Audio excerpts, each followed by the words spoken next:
Olá, tudo bem? Bem-vinda, bem-vindo a mais uma Prosa com Bertalha. Prosa cada vez mais fantástica, onde as pessoas do bem aqui comparecem para compartilharem suas experiências e seus conhecimentos. E olha a prosa que nós estamos trazendo hoje para a Prosa com Bertalha.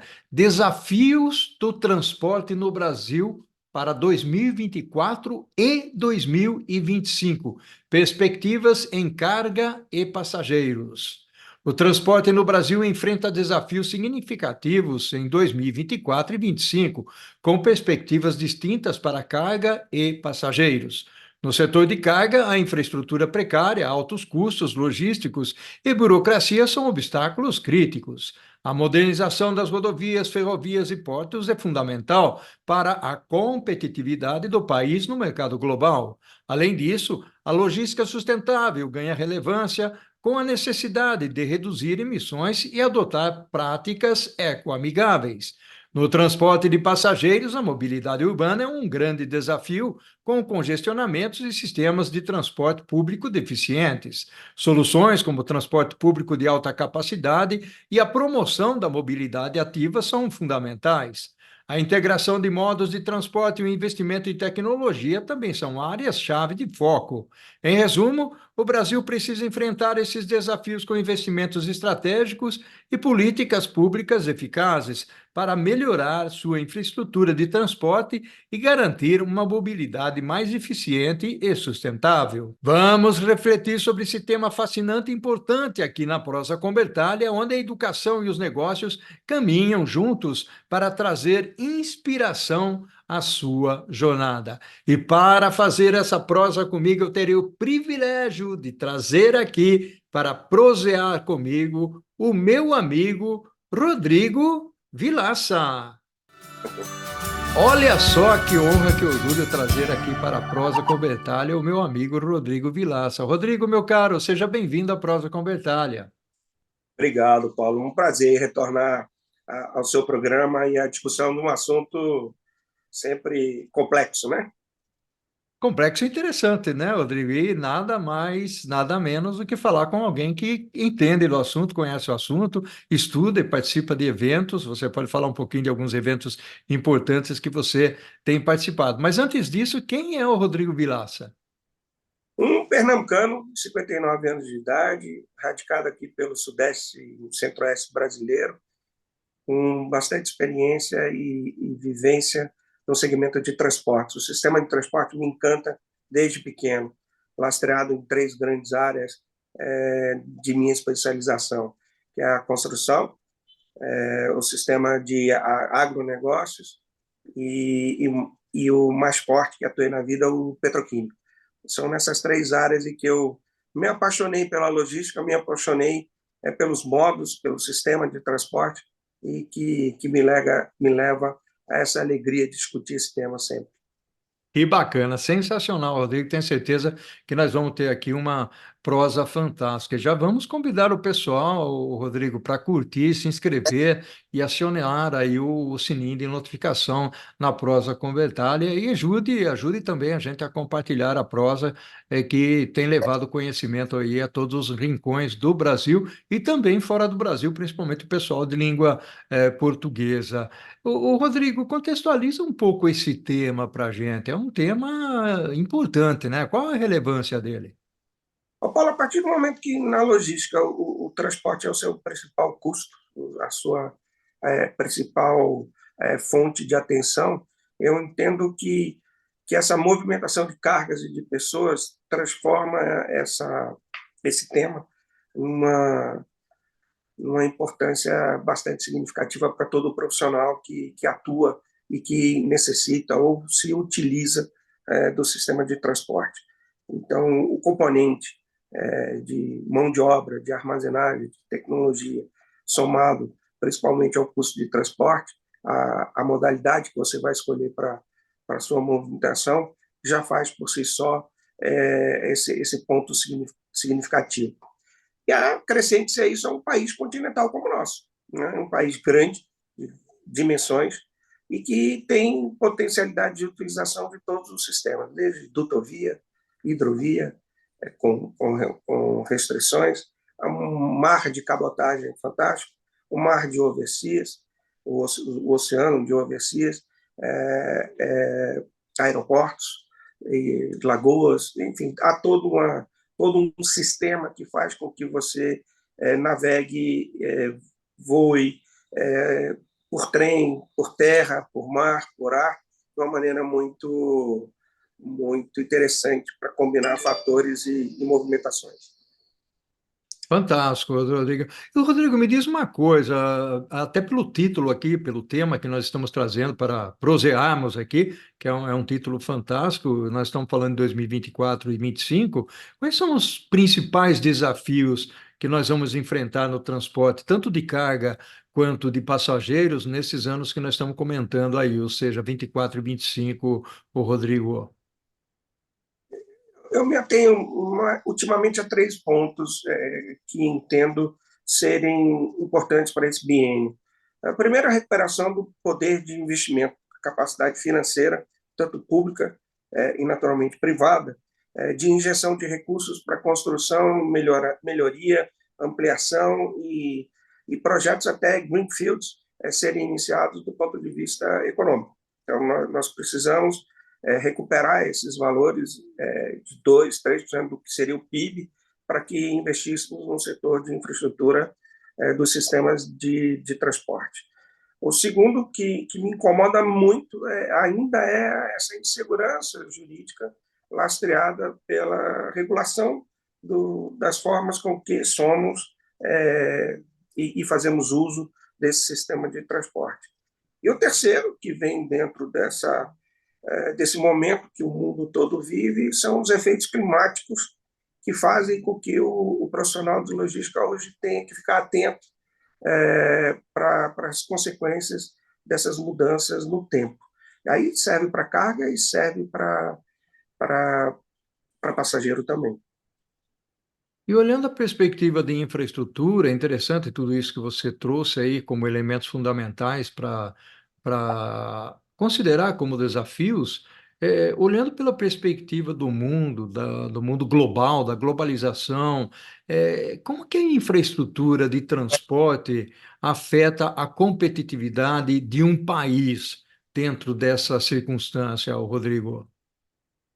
Quando nós não nos tornamos eficientes, é quando a eficiência não é comprobatória na escolha que você fez para a realização da prestação de serviço, isso por si só já me incomoda no bolso, na mente, na alma, já por si só faz essa grandeza do ponto de vista de análise desse desafio propriamente dito.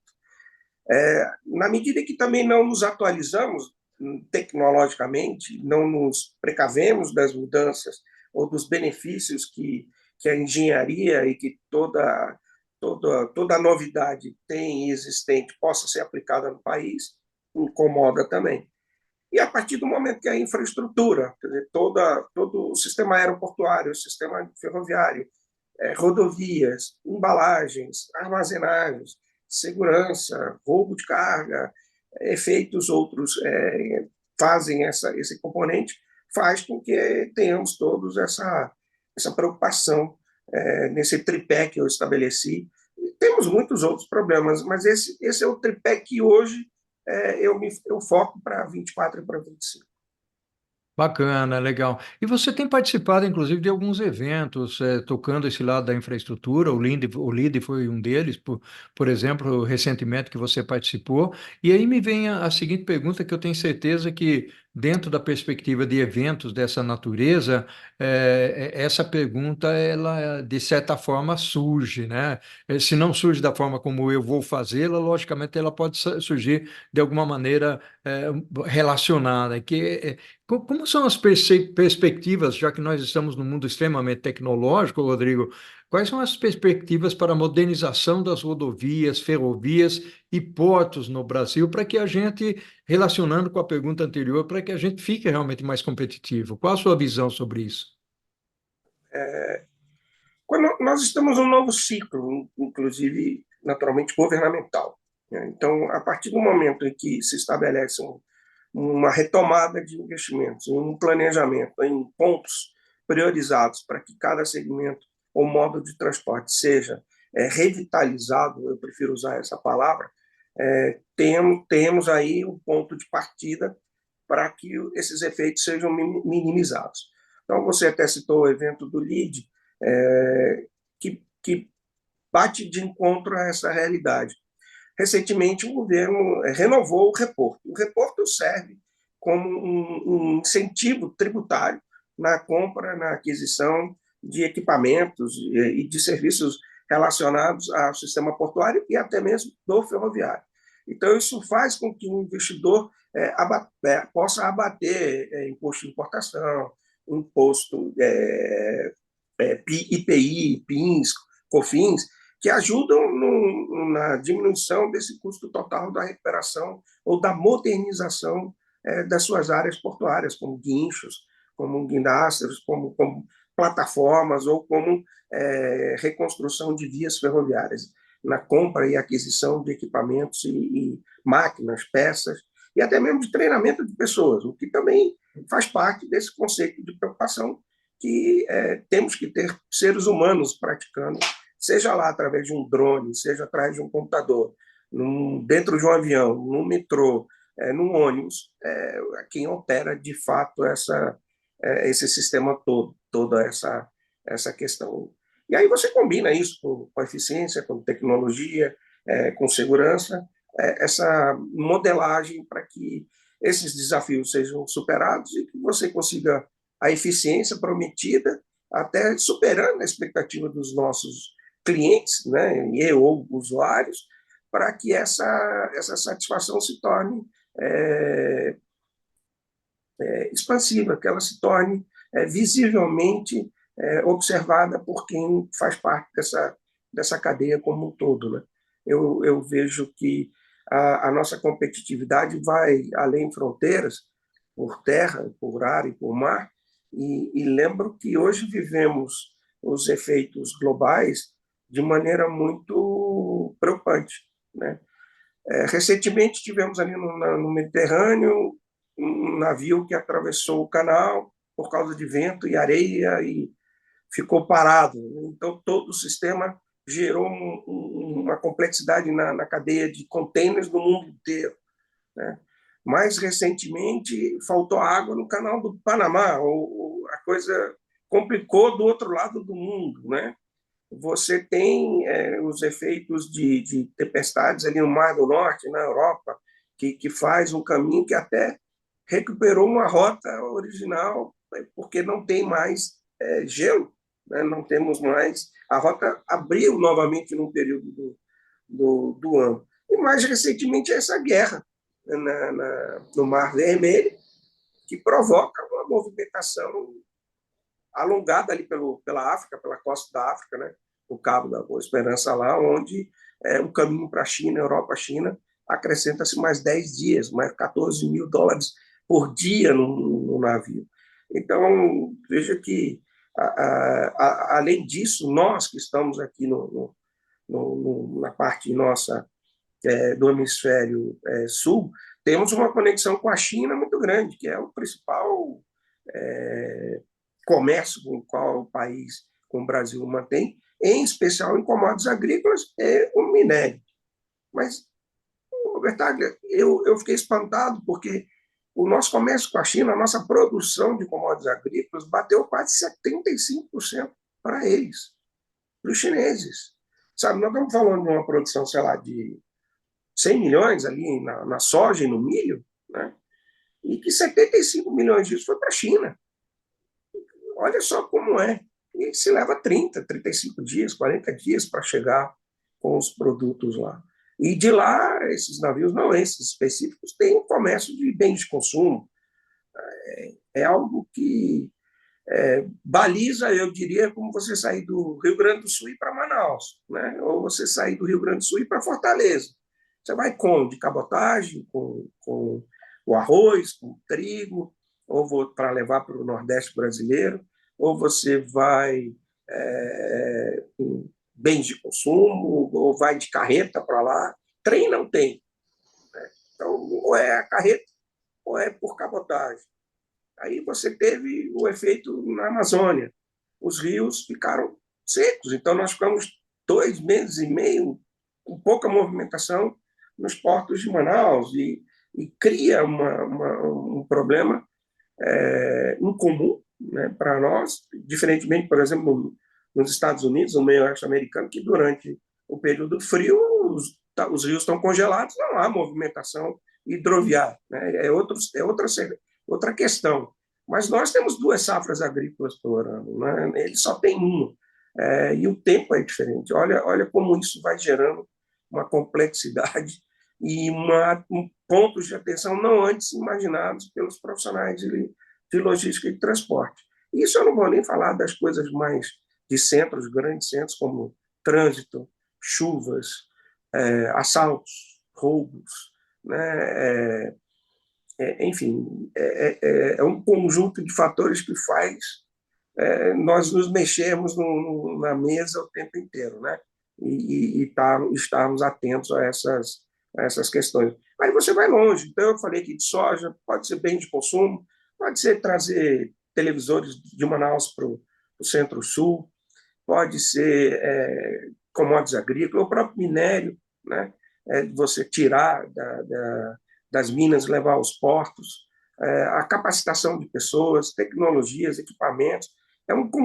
São um conjunto de ações que faz essa empolgação de trabalhar com logística, né?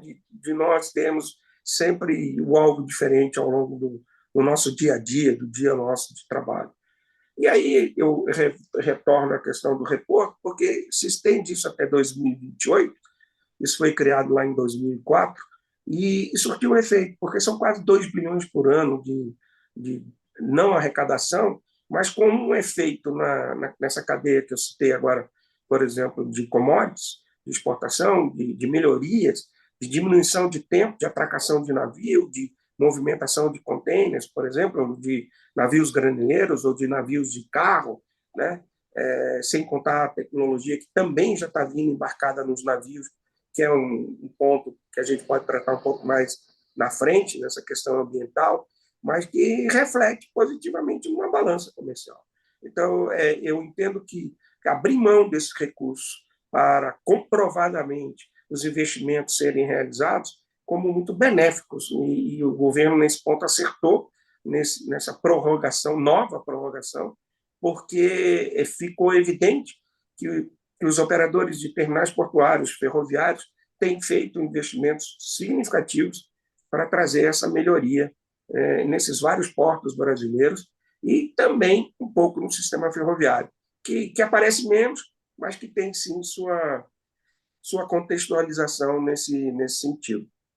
Que maravilha, fantástico, Vilança. Eu estou aqui bebendo do seu conhecimento, muito bacana realmente essas informações, essa contribuição que você está trazendo. Vilança, vamos fazer o seguinte, meu amigo, eu vou chamar a dona Corujinha aqui, ela vai passar voando, cantar um pouquinho para a gente, e nós vamos tomar uma água, um café, e vamos já rapidinho para o segundo tempo. Pode ser, Vilança? Combinado? Combinado. Olha só que prosa fantástica nós estamos tendo aqui com o Rodrigo Vilaça, trazendo aqui algumas informações que são extremamente pertinentes para o mundo da infraestrutura, do transporte, tanto da parte de cargas como da parte de passageiros. E eu gostaria de continuar nessa nossa conversa aqui, e um ponto que eu queria explorar contigo, Vilaça, é como que o Brasil pode melhorar a eficiência logística e reduzir os custos relacionados ao transporte de carga, Vilaça? Eu entendo e permaneço nesse meu tripé que soma-se a isso os recursos financeiros, né, ao dinheiro propriamente dito, para que possa ser realizado esse conjunto de melhorias no nosso sistema de transporte. O uso e a aplicação dessas tecnologias ou desses equipamentos ou desses produtos tecnologicamente avançados, para que você não fique tão defasado no tempo em comparação a outras referências, seja lá no mercado ou no produto que você movimente, né? E que você consiga mostrar isso no componente da sustentabilidade, são os efeitos outros de clima, como eu citei, que trazem essa necessidade de tomada de decisão que afeta o que hoje é muito entendido como o ESG, né, a preocupação da governança, do social e do meio ambiente. Então, é tratar do meio ambiente, tratar do social, que é um indivíduo, a pessoa, o profissional que movimenta cargas e pessoas, dando a ele uma condição de vida adequada para realizar suas tarefas e, naturalmente, ser correto com a gestão do negócio que você pratica, com aquilo que você combinou entre as partes, seja o agente público, principalmente, e o privado, que é responsável um pouco por essa aceleração. Vamos dizer que, na prática, é pôr como real o que se chama de PPP, né? Onde as partes todas funcionam. Mas esse tripé, para mim, está lastreado aí, no cuidado com as pessoas, na parte final, na parte climática e nessa parte de modernização. É por aí, Paulo. Bacana. E eu gostaria de derivar um pouquinho, já que você tocou o assunto mobilidade, você tocou algum assunto, principalmente a parte de transporte de passageiro, isso me remete ao lado das cidades, né? Quais são os problemas mais prementes na mobilidade urbana para passageiros no Brasil? Qual que é a sua visão sobre isso, Vilaça? Difícil para nós, que temos aí 27 cidades com mais de 1 milhão de habitantes, não entender o processo do sistema metroferroviário, por exemplo, que é de escala, né, de alta capacidade, e que pode levar e movimentar as pessoas no menor tempo, com mais segurança, com mais atenção, dentro de uma lógica maior e melhor do que a dos ônibus. Então, nós temos cidades espalhadas, São Paulo, Rio de Janeiro, Belo Horizonte, todos esses 27 centros que sofrem com isso no dia a dia. Nós temos vias urbanas de difícil manutenção, temos a insegurança do ponto de vista dos profissionais que também fazem uso dessas vias públicas, um sistema antigo ainda, pouco modernizado dos ônibus, né? Um treinamento que precisa melhorar muito para esses profissionais. As competições, por exemplo, táxi, Uber, vans, sistemas outros criados, que fazem uma competição leal e desleal do ponto de vista de encargos ou de tributos, né? que nos conflitam, né? que fazem uma guerra entre pneu e trilho, por exemplo, que não deveria existir. Né? Você tem que situar e fazer a combinação. Eu sou defensor da multimodalidade ou da prática da intermodalidade, e onde os sistemas e as pessoas se conectem, que elas se juntem e que formem não individual, e sim coletivo, a cadeia, propriamente dito. Como em outra live que fizemos juntos, aquele exemplo da fazenda do meu avô, esse prazer que eu tenho na logística, que ele me fazia entender o antes, o durante e o depois da plantação de um algodão. Como eu preparo a terra, como que eu semeio, como que eu cuido para não ter pragas, como eu rezo para que o tempo ajude, faça no tempo certo chuva e sol, colheita, e depois transportar até uma usina de beneficiamento, e dali transformar e dar sequência a esse produto.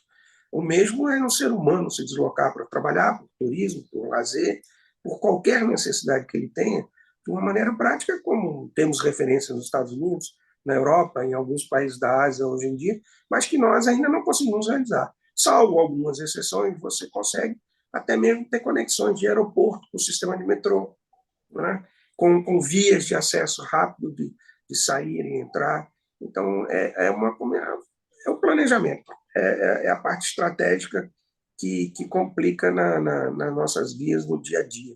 É difícil você levar 3, 4 horas para ir ao seu trabalho nos grandes centros. E aí vem um papel importante que o BNDES está fazendo, né, de estudos para a mobilidade urbana.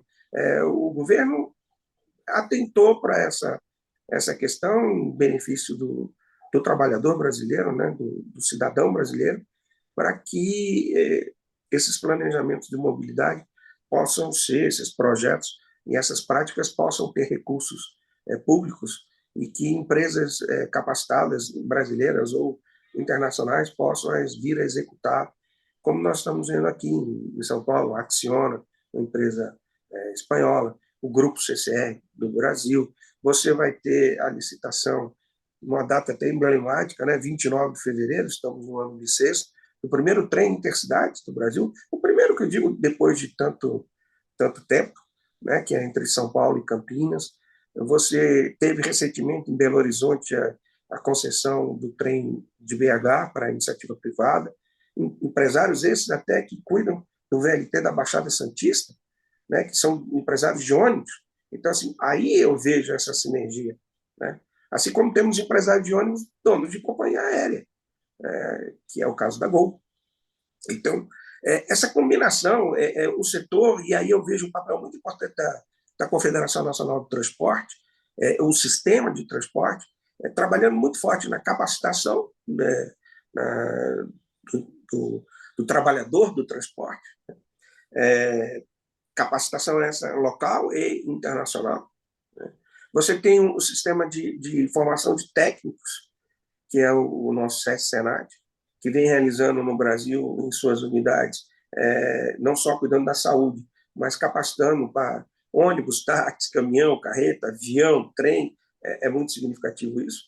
E um posicionamento mais forte, mais estratégico da própria confederação, em questões como desoneração da folha, como questões tributárias, como questões, veja só, até queriam limitar o tanque de óleo diesel das carretas para 100 litros de cada lado. Quer dizer, você veja como tem gente e ideias no Congresso que são absurdas. E imagine você, né? Cada tanque nosso tem 300 litros de cada lado, você limitar isso a 100, 200. Quantos tanques a gente tem tendo um cavalinho mecânico? Né? Tem outro que me preocupa, que ambientalmente falando, que é a mistura do diesel, né, do componente de biocombustível, está pulando de 7 para 14. Vamos ter aí problemas com os nossos motores, possivelmente. E há uma complexidade de coisas, mas, enfim, eu vejo a ação da CNT, vejo a ação do BNDES, ter os dois aqui, como componentes de ajudar nesse processo, com a responsabilidade de melhorar essas questões de mobilidade urbana. Sem contar a questão da eletrificação de alguns desses meios de transporte. Eu sou do agro. Eu entendo que o Brasil está mais para o uso de biocombustíveis do que de energia elétrica, sabe?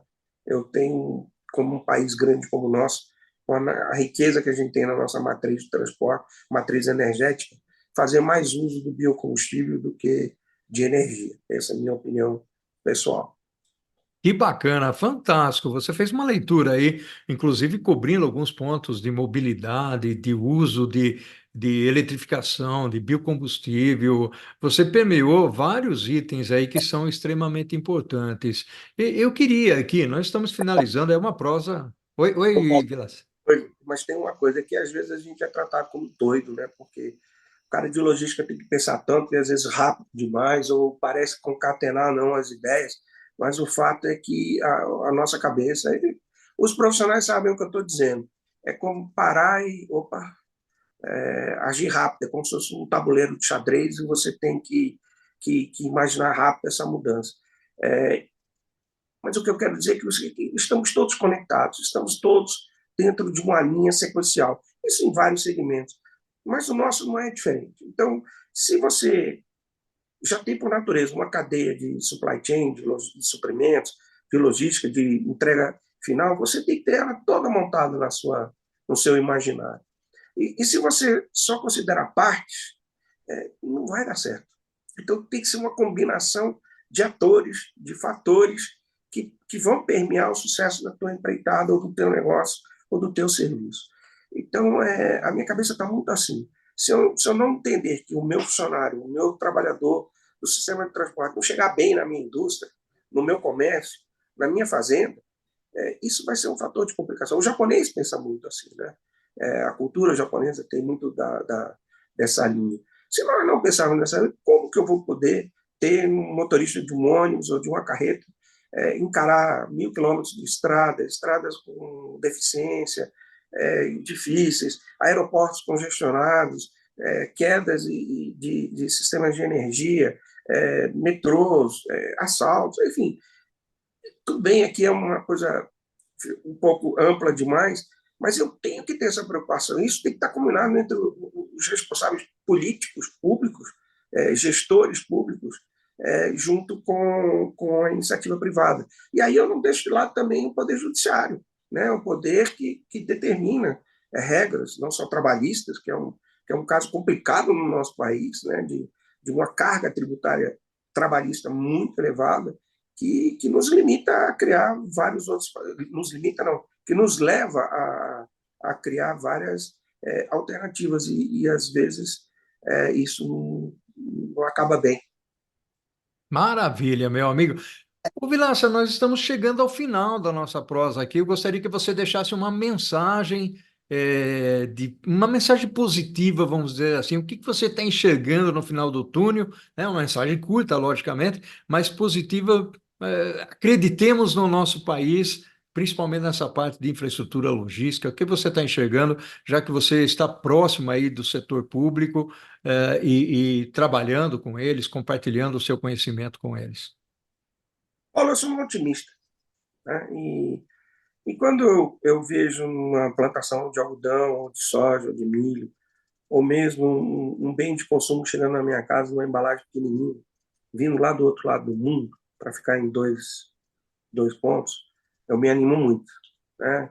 Seja pelo uso do avião, do trem, de um armazém, de uma van, ou de um VUC, entregando um produto da minha casa, fazendo a compra pela internet, dando empregabilidade, sustentabilidade nos negócios, eu me animo, né?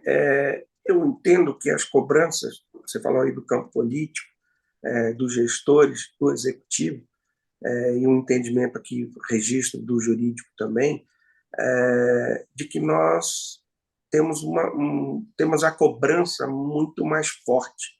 Ela está um grau de exigência muito maior e muito mais célere do que existiu em tempos não muito distantes. Então, eu tenho por tema, por mantra para esses 2 anos, atuar principalmente após o Covid, que movimentou, aliás, movimentou e não movimentou o mundo todo, mas em especial o nosso país, a resiliência como um fator a palavra-chave, mas a resiliência como um fator de continuidade, né? Eu tenho que entender que eu tenho que ser atento a essas mudanças, até mesmo referenciando ao profissional de logística.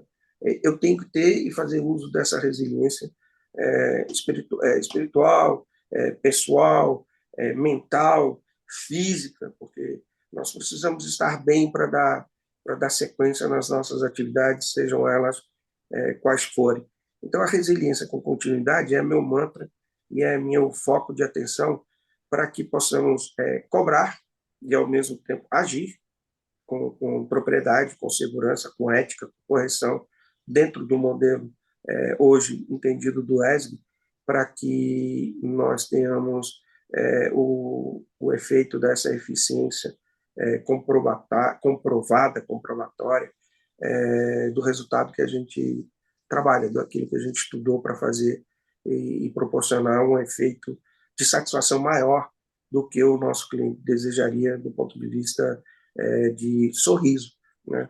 Por receber sua encomenda, por levar seu produto, por receber de maneira financeira correta, mais prática, de poder agir com, com mais alegria, né? Acima de tudo, alegria. Temos que ter, sim, essa resiliência com a continuidade de atenção a essas questões todas. E, naturalmente, uma chamada especial para os problemas climáticos. Esses efeitos climáticos têm me incomodado, porque incomoda um produtor naturalmente. O fogo, o aquecimento, a temperatura elevada também pode prejudicar máquinas e equipamentos. O frio intenso também bloqueia, né? Então, e bloqueia estradas, aeroportos. Vimos agora nos Estados Unidos como foi. Nós vimos como foi o verão na Europa. Pessoas não tendo como agir, ar-condicionado que não dá conta. Por isso que eu Uhum. tenho energia, né, para carros, para caminhões. Né? Em grandes centros isso vai funcionar, mas sei lá. Então, eu fico por aqui. Você pediu para eu ser curto, mas eu não consegui, não. Resiliência com continuidade, ou seja, com atenção, com, Maravilha. com o normal que a gente já tem e, em especial, com esses efeitos climáticos, para que nós, profissionais dessa área, possamos entender que a mobilidade de pessoas e o transporte de cargas esteja dentro do nosso radar. Que maravilha, perfeito. Gratidão enorme pela sua presença aqui na Prosa com Bertalha, Vilaça. Eu que agradeço. É sempre prazeroso, sempre positivo. E é como te disse, o tema é fascinante. Então, todos os assuntos que você traz à tona, nesse conceito que você tem da educação, inclusive, para transformar, ele me empolga, né? Me entusiasma, porque eu tenho e fui criado para transferir conhecimento dentro daquilo que eu sei, naturalmente, e adquirir, né? Que é com a experiência e a vivência de outras pessoas. E aí é que eu tenho essa bagagem, principalmente nessas três áreas, de poder falar com propriedade, sem nenhum egocentrismo da minha parte, mas ser provocativo, duro, às vezes, crítico, mas ao mesmo tempo propositivo, sugestivo e otimista. Então vamos transformar esse setor do transporte num bem melhor, um bem bom, que reduz o nosso custo logístico, mas nos alegra em movimentarmos, tá bom? Maravilha, meu amigo. Gratidão. Vilaça, ao infinito e além. Um abraço virtual para você, meu caro. E o que nós fazemos em vida ecoa na eternidade. Um abração, Vilaça. Outro grande.